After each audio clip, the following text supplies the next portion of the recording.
Good evening. Welcome to the City of River Falls Municipal Utility Advisory Board meeting for Monday, January 16th, 2024. Lene, could we have the roll call, please? Bartles, Present. Carroll, Here. Lick, Present. Klecker, Here. Toom, Here. Moving on, looking for an approval of the minutes from the UAB meeting on October 16th. Can I get a motion to approve? So moved. Second. All those in favor say aye. Aye. Those minutes are approved. This is the time of the meeting for public comment. If anybody does want to come forward and make a comment, please come forward to the podium, speak directly in the microphone and state your name, address, and sign in. No. All right. Moving to the consent agenda, acknowledgement of the meeting minutes from the West Central Wisconsin Biosolids Facility Commission, October 4th, October 19th, and November 14th. Is there any discussion? I did have a couple of questions for Kevin. With the meeting, I believe it was the October 4th meeting, there was a spirited discussion as it was described in those minutes with Donahoe about the change orders in the project. I guess, can you speak a little bit to that? Yeah, the spirited discussion was Donahue was the engineer for that project, and there were some change orders coming through that Donahue was asking to have approved, and the board thought Donahue should consider paying for those, what they considered errors at the time. One was the exterior painting of the new building was left off the list for about $70,000, and they wanted a change order to get that done. And there were a couple board members at West Central who said, we didn't blow that, you blew that. And so the spirited discussion, it was relatively spirited. There were some negotiations done over several of the change orders, and Donahue did eat some of the change order requests after the spirited discussion. So that's what that was about. All right. Mm-hmm. Then the other question I had was the November 14th meeting. In the new business, it indicated that New Richmond and Hudson were interested in going in alone.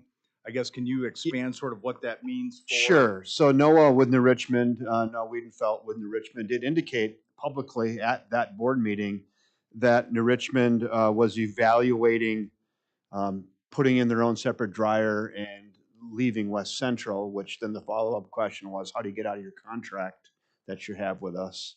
And that question was not answered. And then Hudson did chime in and said that they were also looking at that. So that was stated in that public meeting. So, and how that will impact West Central Biosolids, one, it would reduce their need for a bigger facility probably. And there's some financial impacts and all of that, but we should be comfortable knowing that our River Falls contract is expiring at the end of 25. So we won't have to partake in a lot of that angst. But they're having some of the same indications publicly now that have been talked about. And that's why that note is in that minutes. Thank you, Kevin. Mm-hmm. Looking for an approval of the consent agenda. So moved. Second. All those in favor say aye. Aye. Aye.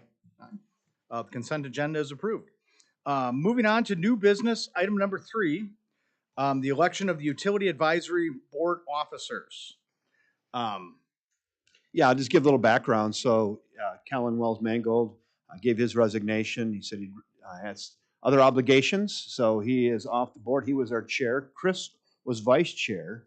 But what that does is that initiates a new election for a new chair and a new vice chair, which we're at that juncture right now. So I'll turn it over to our vice chair to initiate and the formality of electing a new chair and a new vice chair. Chris. Perfect. So I'm looking for a nomination for the board chairman. I nominate Chris. Second. Any further discussion? All those in favor say aye. Aye. Aye. All right, I am now the board chair. I'm looking for a nomination for the board vice chair. I nominate Tim. Second. Is there any further discussion? Hearing none, all those in favor say aye. Aye. All right, Tim is now board vice chair. So I just want to say thank you to you folks for stepping up and doing that. We are also looking for 2 members, so if you know of somebody in the community who would like to join the board, we have 2 open spots. Mayor's always looking for references on that. Moving to new business, item number 4, the resolution recommending the approval bid of the wastewater treatment facility dewatering dryer project to Wapasha Construction Company. Yes, so we did go out to bid, and we do have a low bidder. Probably not as low as I would have liked personally, but we do have a low bidder. And Ryan Yentz from Strand Associates was kind enough to drive up here from the Madison area today to give us a little short presentation and stand for questions that you may have for him. So Ryan Yentz, please. Thank you.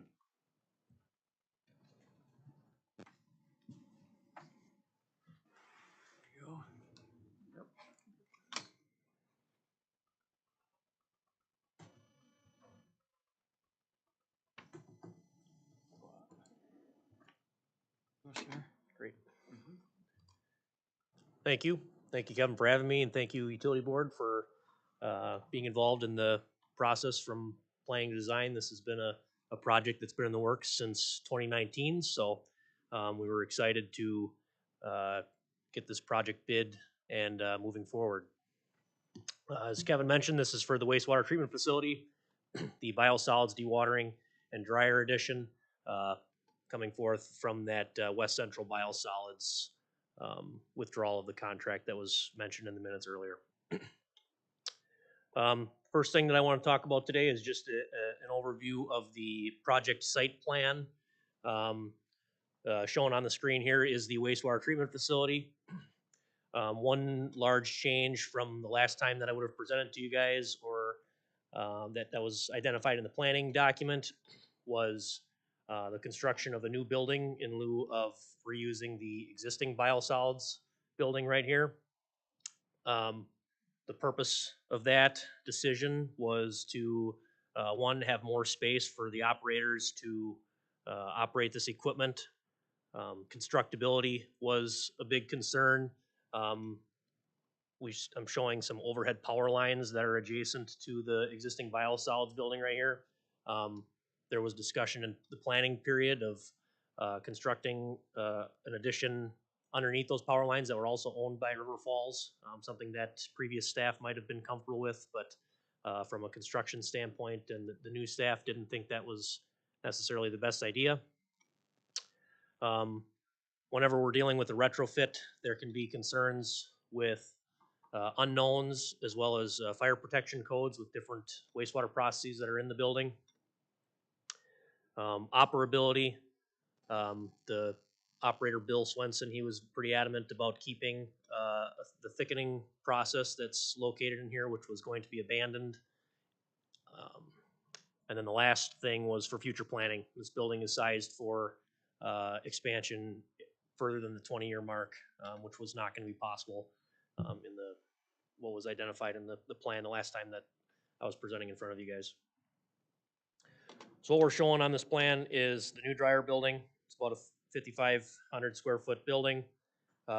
We've got a storage silo here, which will load out to vehicles, trucks, citizens, to be determined on pavement. And then this yellow area here is just pavement improvements. You can kind of see underneath right now it's just gravel. That's going to all be pavement as part of this project. Showing the building elevations.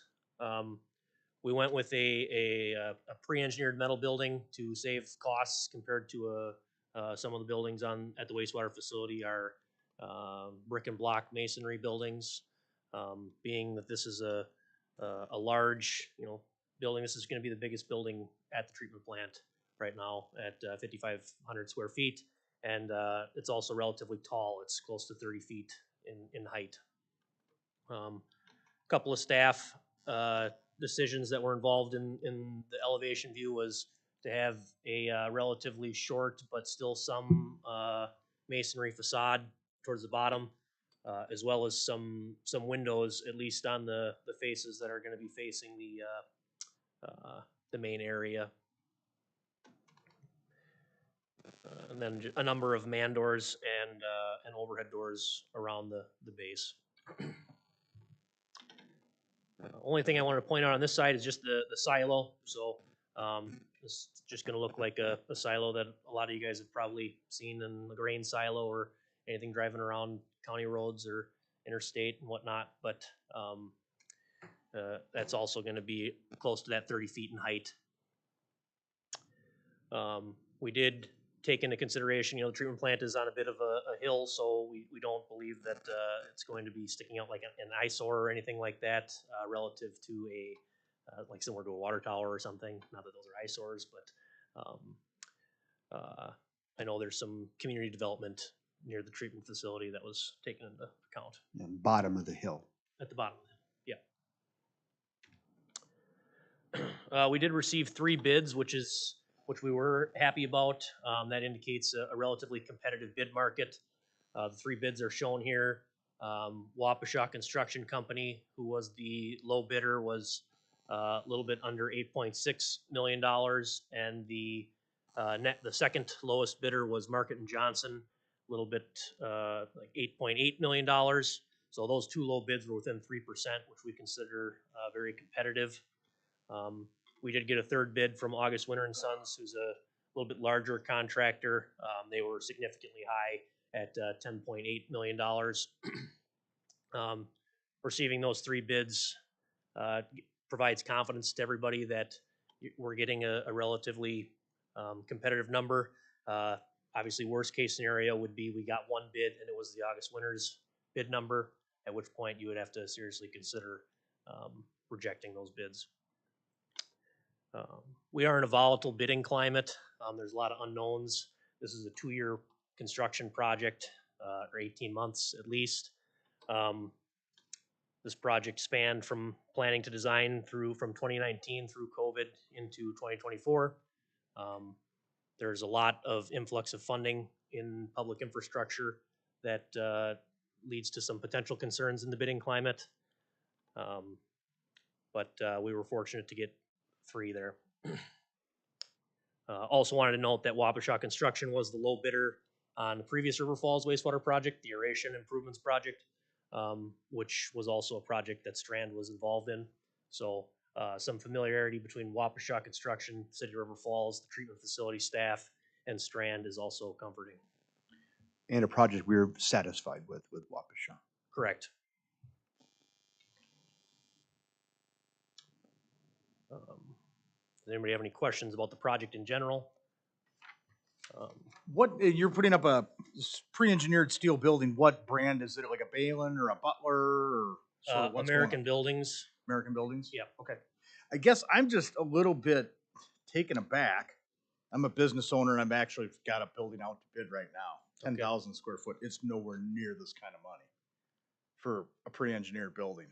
Sure. I guess I'm just confused how this turned into 4.5 million and then 990,000 in fees from Strand, from the design to the construction management. That's a lot of money. That's concerning to me. Okay, so backtrack a little bit on the $4.5 million number. What is that coming from? If the total bids were 8.5, you take out the equipment cost. Oh, sure. And then you're down to basically $4.5 million for a Yep. 5,500 square foot building. That's Yep. shocking to me. Yep, the building cost was, we did receive the preliminary schedule of values from the contractor. They did indicate the building cost was, it ended up to be close to $275 per square foot, which is certainly something that's higher than what we would have expected. Kevin mentioned earlier that he would have liked to have seen a lower number. Obviously, so would we have. The largest discrepancy in our engineer's estimate and the Wapasha's schedule of values was the building cost. It is a 30-foot structure. We do have a mezzanine which has some, corrugate metal block on it. We did have to do some like insulation, specialty insulation to meet the state energy code. That $4.5 million equipment number that you mentioned, that you had mentioned, doesn't include the contractor's work to install all that equipment. That's just the raw equipment cost, like for it to be shipped to the site. So installation is included Is in that, in that building number, so to speak? the installation of the building is included in that, But that the building installation of the number equipment inside of that building? is not included in the $275 a square foot number that I had mentioned.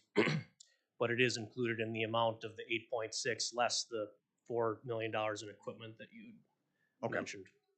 So I'll give just one just comment on that too. So Ryan and I were talking about estimates. We had Strand's estimates on this building. It was about 500, 600,000 less than the 8.5 number.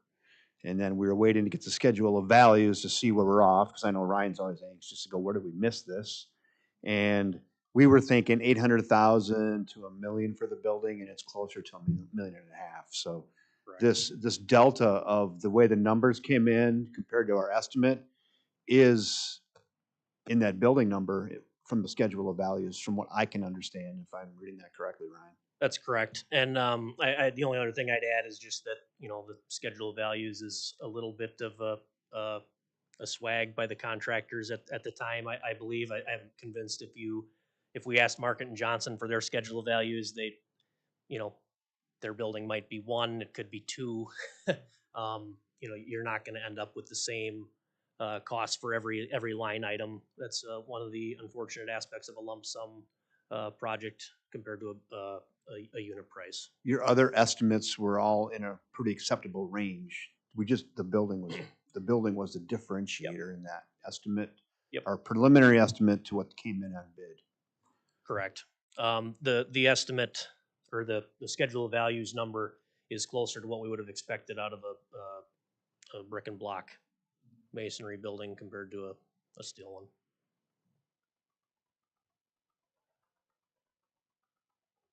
Any other questions? Well, aside from the bids, which we can't do a whole lot about, but I'm just kind of looking at this budget. I don't see any contingency included in the budget. Am I missing something there? If we proceed with this, there's always some extra costs that are gonna come up, I would think. Yeah, I mean, that's certainly a possibility. We did talk with the finance director, Josh, and Kevin and I met, did discuss contingencies in general. The 8.579 number that Wapasha is in their bid, there's no, contingency pot in that number. We do have a very small amount of allowances for things such as unsuitable foundation material or things like that. It was like in the order of $12,000 or something. So if that doesn't get used, I don't think that is moving the needle too much. No, and like you say, that's not a lot of money to get the building out of the ground. I mean, run into some unknown situations there. I mean, do we have core samples and all of that stuff? We do. We did get a geotech report for that.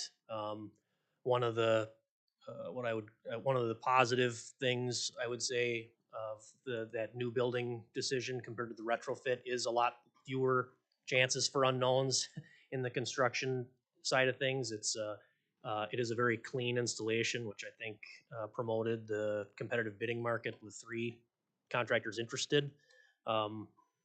Certainly hit the nail on the head. I mean, once we get the foundation poured and any of the excavation done is certainly a milestone where you feel more comfortable on the contingencies aspect. Yeah, and I mean, I totally agree with that. I mean, is there any startup equipment that we'll need, that would need to be purchased outside of the contract to make this building or system functional? And I just think it's might be unrealistic to expect no change orders on a $9.5 million project. Yeah, I mean, I I certainly mean, I would- guess I'm just saying, I don't know,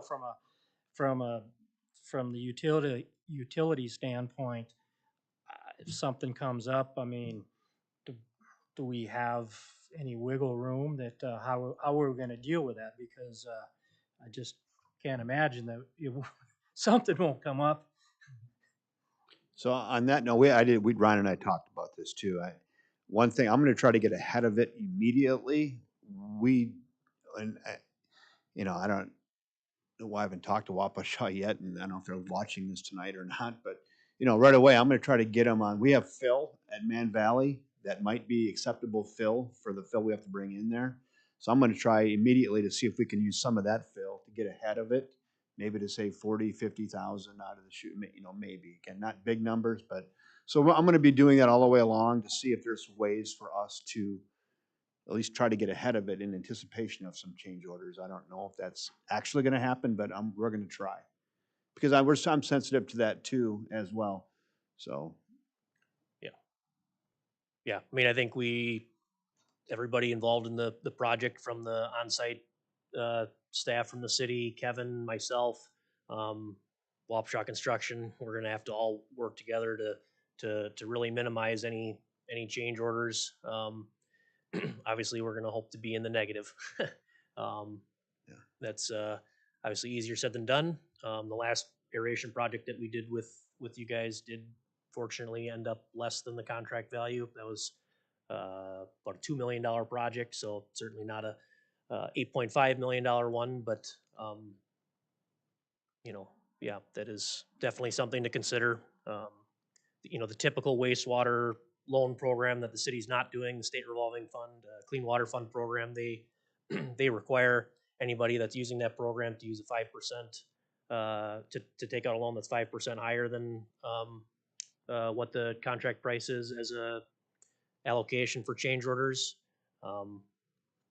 Strand certainly likes to advertise a lower value than that from a historic performance. So you could know, Ryan's sick of me already because I beat him up every time we talk about price. That's not true. Well, Well, and we're gonna keep an eye on this thing, but right, and I mean, we all know it. I mean, it's everybody's best effort, but I mean, it's just kind of the nature of the game that something comes up, and I just don't want to I don't know. I mean, would we have to shut the project down, or? So You we know, did I ta- think we- we need, I think we at least have to understand how we're going Yep. to um, operate it, and with open eyes. correct. Yeah. So that's one thing I did talk to our finance director about is, so I'm already preparing some cuts in spending for '24.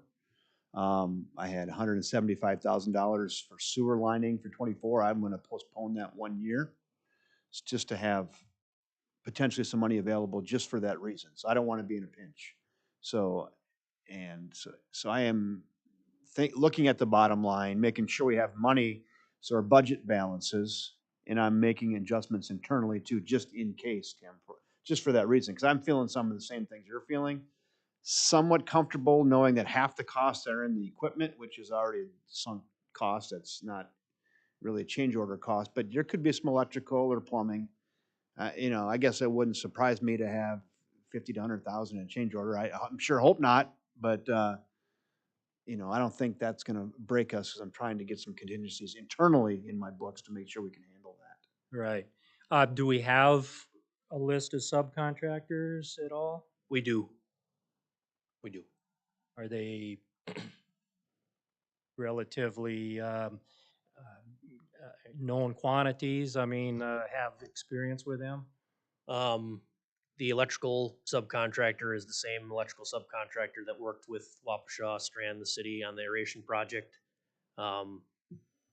The SCADA integrator is the same one that the city's been working with, PJ Cortons. Um, the mechanical contractor is different, that I do not personally have any experience with. You folks are asking all the right questions. In your mind is where my mind is at. I'm not taking this lightly at all. This is numbers bigger than I anticipated. I just don't think there's any turning back at this point. I do think the numbers for West Central Biosolids are up way more than our numbers. I don't know, that's not a reason to do this project, but I'm just saying practically, right? I mean, we're still in a good position here, but it's a little more money than I was anticipating. Another discussion point that Josh, Kevin, and I had that I think is important was, you know, you could certainly reject the bids and rebid it, but uh, given that the two low bids were so close to each other, I feel like you probably got the right number there. And if you delay it a year, inflation alone could increase above that 8.5 number. No, I totally agree with that. I think, and I don't know, I came from a different background that before you could proceed with something like this, you had to have some known ability to, to take care of things. I mean, how the city can legally and morally operate, I mean, we maybe have a little bit of more flexibility. So, working with a state project, we would have had to went back and got more money or took something out of the project to get those numbers down to give us a comfortable contingency. But I'm not saying that you go into a value engineering process, you're losing money on that too. So that's not pleasant. So Yeah, I mean, there were a lot of, I would say, cost-saving decisions that were made throughout the design process, and I really don't think that there are much of anything that was decided that was a nicety. Everything was a need-based a decision there. I think the only thing you might notice if you go to the building when when the project's all done is it is going to look, extremely large because it's sized for twice the equipment that's in there. And that decision was made to plan for the future because it's very difficult to expand the building in the direction that would be convenient for the equipment, as well as we did decide to go with a smaller piece of equipment to save costs. That was at the time, which was in November of 22. It was on the order of $750,000 to go with the smaller, like the next size smaller piece of equipment, which, in theory, you may grow out of that piece of equipment faster than what you would have the larger one. So that's what that extra space was allocated for. Yeah, I'm not gonna, the equipment sizing, yeah, I suppose I could sit and argue that, but the building size, I wouldn't second guess myself on that No, component. think we need I to don't do think you can do that when you're going with a smaller equipment size. So, What I hear you saying, Kevin, is you're gonna hold off on the sewer lining project? that. They try to keep some money aside so we Put can that balance. 124 possibly if something comes up into this project. Yes. And then- 175,000 of capital improvements that I want to delay for this year. And then the fill you were talking about? Yes, and I'm gonna be looking at potentially, if Wapasha agrees and we have test the soil, which we believe would be good, the right compaction type soil, yes, I would look at using some of that too. Try to save some money right out of the chute. Okay, So I'm always gonna be looking for those opportunities. good. Yes. This is not a not a question for you, Ryan, just a comment, which is So the challenge is this: we went through the assumptions in terms of needing the biosolid facility, and we looked at those boxes, and those boxes all seem to be still checked. But in the meantime, the project has went up. We've given $100,000 to university, and we're going to go for a rate case for our payers to pay more for their services. Nothing to do with you, Ryan. So the gap is going to be. It does look like we are spending a lot of money, and that will always be a council prerogative and a council challenge. But when we look at the project, so I started with all the negatives, but when we look at the project, it still makes sense because the transportation, the impact, the ability to not control our stuff, the long-term health and viability of the agreement that we're in with the other municipalities, those are all real challenges too. So red light, green light stuff is hard because you just have to make calls and do the best you can do with the information at the time. So I don't love some of the things we found out, but Kevin, going back to our initial discussions that this board and council and everyone else has had, I feel overall pretty comfortable with what we're trying to do. And yeah, I appreciate any efficiencies that can be brought that don't hurt long-term operations. I think it's always important. One difference I think the city and the municipalities does a very good job of is demonstrating that we've tightened our belt here, here, and here, and stating that when sometimes they're still asking for some more money on other things. That is just a good thing for taxpayers to know. And so anyway, I appreciate that perspective. Mhm. I would just say too, just to build on that, Nick, is not only do I not regret renewing the West Central, I'm thankful we haven't seen what's happening in the spends and the uncertainty about that future. I'm really glad we decided to move this direction and control our own destiny. It's going to be a lot better for the city of River Falls, I believe.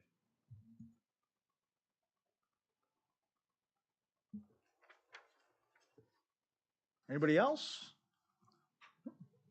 Thank you so much, Ryan, Okay. for Yep, presenting. Thank you.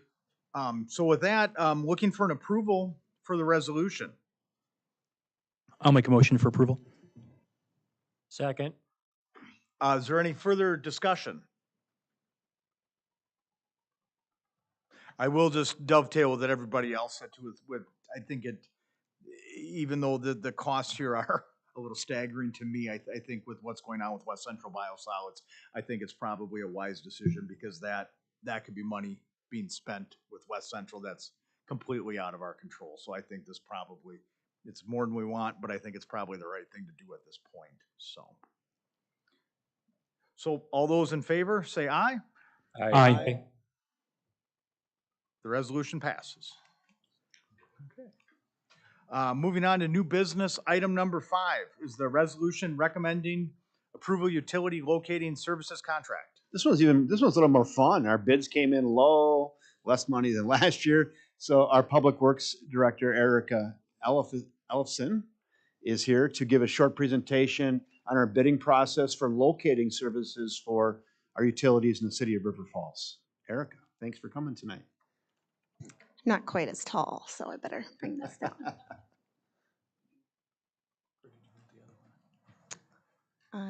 This is fine if you think it'll work. Perfect. Okay. Perfect. So good evening, Utility Advisory Board members. My name is Erica Ellefson, and I'm the Public Works Manager for the city. Tonight, I'm going to discuss the Utility Locating Service Contract Award. So first of all, you might be asking, what is utility locating? Utility locating is the process of identifying and marking the location of underground utility lines, pipes, and cables such as gas lines, water pipes, sewer pipes, electric lines, and telecom for phone, cables, and internet services. So think of anything potentially that the city has for infrastructure that's under the ground. So pictured here is Tim Rixman. He is a lead water, wastewater operator, and he's using the city's RD 7200 locator. So the city did buy a new locator this year, and he is out at Hoffman Park marking the sewer lines. So why is utility locating important? Well, it prevents costly and preventable damage, prevents serious harm and injury to workers and bystanders. And did you know that every 62 seconds there is an underground utility strike? And of that underground utility strike, There's more than 2,000 injuries and 400 deaths every year. So the state of Wisconsin has something called Digger's Hotline. So anytime you are to put a shovel in the ground, a homeowner, even a city of River Falls, workers, anybody who puts something in the hole in the ground needs to or should contact Digger's Hotline.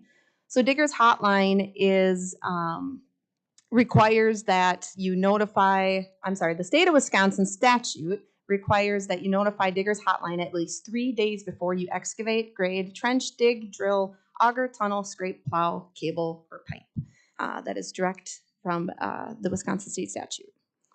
So once utility is marked, it's marked with spray paint. So what you see here is actually a key. So if you are ever looking in your yard and want to know what is being marked, you can look up Digger's Hotline. These are the specific colors for each utility. So you'll be able to know what is in your yard. And typically white is used for proposed excavation. So when we're at the city are doing a lot of things, we use white. So the request for proposal process timeline, we started advertising on Friday, November 17th, 2023. We required that the proposals were due by noon Friday, December 15th. The UAB resolution of support is tonight. We're looking at for you today, January 16th, 2024. And then assuming that it does get approved and we get the support, we plan to bring this in front of council on January 24th on next Tuesday. So for the request for proposal process, we had 3 respondents. The respondents were scored based on cost, locating experience, and references. So I do want to say that we actually did have a 4th respondent, but they did not respond by the new deadline. The respondent that did not respond by the new deadline is our current utility locator, USIC. So Dean, Wayne, and I, prior to this proposal timeline, had many conversations that got us here. When the longtime USAC locator retired in September, we immediately noticed service level decreases. USC called in staff to assist, but they were not able to service us as they had historically. Because the service levels decreased, we decided it was time to go out for proposals. The timeline matched up well also because the USIC contract is expiring at the end of this month, January 2024. USAC has agreed to service us until February 29th, 2024, and then the new contract would take effect March 1st, 2024. Again, there were 4 firms that submitted proposals, but the one firm, USIC, did not submit their proposal by the noon deadline. Of the 3 RFPs submitted by the noon deadline, B&M Utility Locating Services, Inc. was determined to be the lowest responsible respondent. They were scored the highest based on annual anticipated cost, locating experience, and the references. I personally spoke to all 3 of the references. They were Mansfield Utilities, Rice Lake Utilities, Barron Light and Water. All 3 noted they are very happy with the service levels they are receiving and receive minimal, if no, utility hits in their contract. They also all noted how responsive the owner of the company is. We believe that having a responsive owner and someone who is easily to get a hold of is an important aspect of the contract relationship. So today, I'm requesting action for you to approve the resolution recommending approval of utility locating services contract with B&M Utility Locating Services Incorporated. If you approve the resolution recommending approval, the contract again will go in front of council at its next meeting on Tuesday, January 23rd. Thank you, and I stand for any questions. How large of a company is B&M? So we actually just met with B&M Utility Locating today, Bruce, the owner. They have 30 utility locators. So it is a rather small company, but they do locate for rather large utilities in the area, or in the state, I should say. You want to mention who you talked to? I think a couple of those. Yes. So we did check with some sister or brother communities, and Erica said, "Hey, how are they doing?" Because people are pretty forthright with that. Yes. So I spoke with Barron Light and Water, Mansfield Utilities, and Rice Lake Utilities, and those were the 3 references that they gave as part of their proposal process. Marshfield. You said Mansfield. Sorry. Yes, Marshfield. Couldn't read my own handwriting. Apologize. Right next to Marshfield, Mansfield. Thank you. Do they have staff locally in the area here that could respond quickly if it was an after hours, weekend type thing? Or I guess how does that work in their world? So their plan is to hire somebody locally. They today do not have somebody locally, but they will be looking to hire somebody. Because they hadn't known for sure that the contract was going to be awarded, they haven't hired anybody yet. A comment on that, Chris. I feel pretty good about the fact we have the owner's name and number and they live pretty close by. USIC, it was hard to get a hold of people. You didn't know who was in charge, a lot of turnover. We can go right to the top with one cell phone call now to get a hold of those folks. So I feel good about that. I don't know about Erica. Yes, and the owner actually met with us today. So he drove here to have kind of a pre-meeting expectations, set the expectation tone with us today.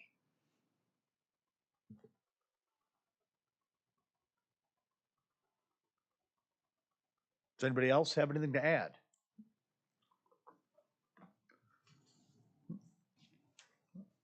Looking for an approval of the resolution? So moved. Second. Any further discussion?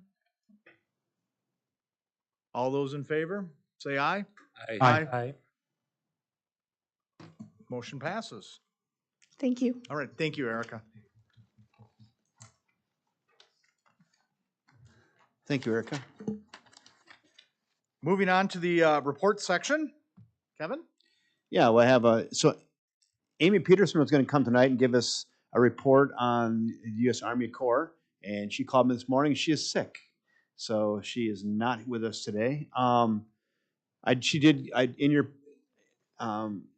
give you a printed out update. I'm going to talk a little bit about that. But before I even get into that, I want to broach something that's been on my mind that I really felt bad about, and I've shared it with a few people.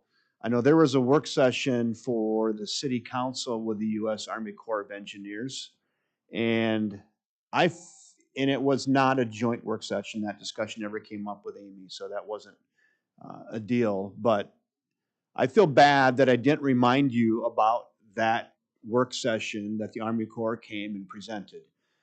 I was not part of that meeting. That was about the Kinney Corridor planning. But since you were asked to finance that $325,000 for them to do the study, sure would have been nice of me to say something to you. So I just want to say I'm sorry about that, and I probably should have sent out a reminder. So I did feel bad about it. I didn't exclude you immediately after it was over. I sent you the link. You can go back and rewatch it. Not a lot would have changed, but I should have said something to you. So I'll own that. So sorry.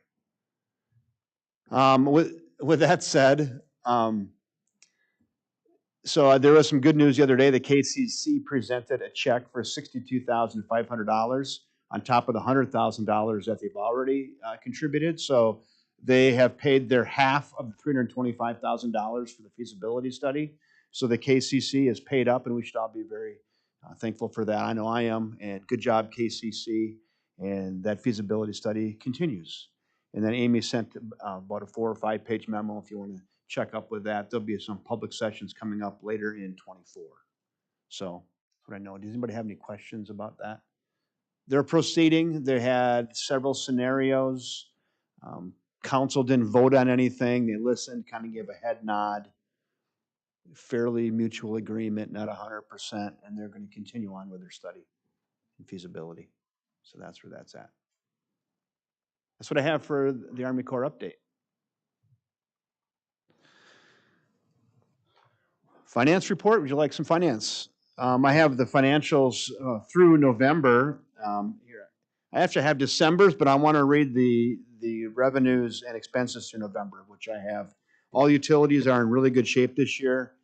Again, Josh isn't here, Solinger, our finance director, but he and his staff in finance do a really nice job holding myself and our leads and supervisors accountable for spending. They're asking a ton of questions all the time. Have you checked your budgets? You're over budget, you're under budget. Did you do a requisition for that? And a lot of those question asking is really paying off, and I think it's showing up in our bottom line. Not that we've been irresponsible, but they are holding our nose to the grindstone, and Dean and Wayne can attest to that. They had a couple more gray hairs.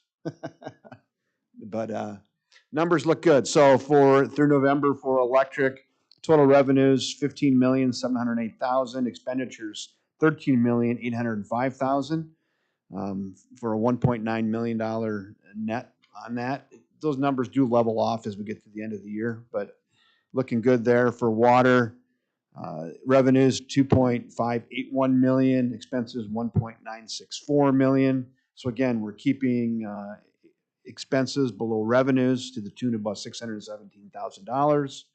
Wastewater, $3.99 million in revenues, $2.64 in expenses for a 1.3 net on that. So those are positive numbers. There's some other things that come out of that, like borrowing numbers, and it'll level some of that off. But overall, we're in a really good position with our utilities for that. So finances are good. We have some big spends coming up, including the Biosolids facility, Man Valley, infrastructure, things like that. But on a day-to-day operations through this pretty hyper-inflationary period, I think our folks have done pretty good. You will see some cost of service studies and potential rate impacts here later. I think we're going to have a joint workshop in May for the Utility Advisory Board and City Council to look at the cost of service studies and potential rate impacts for electric, water, and wastewater. So moving forward. So that's what I have on the financial end, Chris. On the things are positive. Our people have been watching expenses. Revenues have been good with a growing community. No anomalies. We're weathering the inflation. Though I think I have said it too, I didn't say it recently, but when we were leaving last year at some point, we're in this inflationary cycle under the current rate scenario. I said there will be a delayed impact, right? Because things are going up. Transformers are twice as much, conduit's more expensive, cable's more expensive. Everything we're doing is more expensive, and it's not going to hit the rate immediately, but there will be a delayed impact on those costs being passed along eventually, and we might start seeing that later in 24 and 25. So that's what I have. I don't have anything to add on utility dashboards. Any questions on anything on that at all or not? I don't know. Pretty standard. No drama. How about that? No drama. Monthly utility report. I just want to remind people tomorrow we're having a large customer or corporate leaders luncheon tomorrow over at Tattersall, and many of you have replied to come to that. We have a great speaker on tap. It's going to be a great chance to get the 100 to 125 leaders, large utility customers, movers and shakers together in one room. I'm going to spend 3 to 5 minutes giving a little rah-rah about River Falls, what a great place we have. We have a speaker. She is I think she's a psychologist for the Minnesota Vikings. Talk about how she handles professional athletes and how that translates in day-to-day operations. It should be really good. So hope you can make that for a lunch at Tattersall tomorrow and kind of rub some elbows and shake some hands and network with some local people there. And it's our chance to say thank you to our largest customers. It's 11:30 tomorrow. Is that when it starts? Networking starts 11:30, lunch at noon. So I hope to see you there for that, if you can make it. So that's about all I have, Chris. Basically, should that cover the announcements? Anybody Yeah. else have anything? Yeah, I don't know. I don't have much else right now. We just haven't had any really water freeze-ups. The electric grid, we haven't had many outages.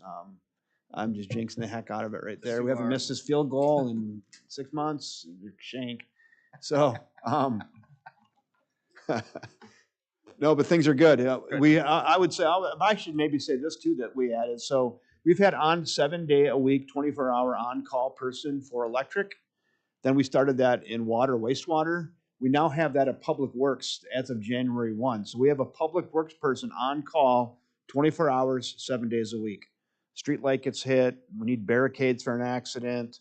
So plugged up toilet at a park, whatever. We have someone 24/7 on Public Works call as well. So our levels of service are really good for a community of our size, I believe. So there. Perfect. Thank you, Kevin. So looking for a motion to adjourn. Move All to motion. adjourn. Second. Meeting's adjourned. Thank you, everybody.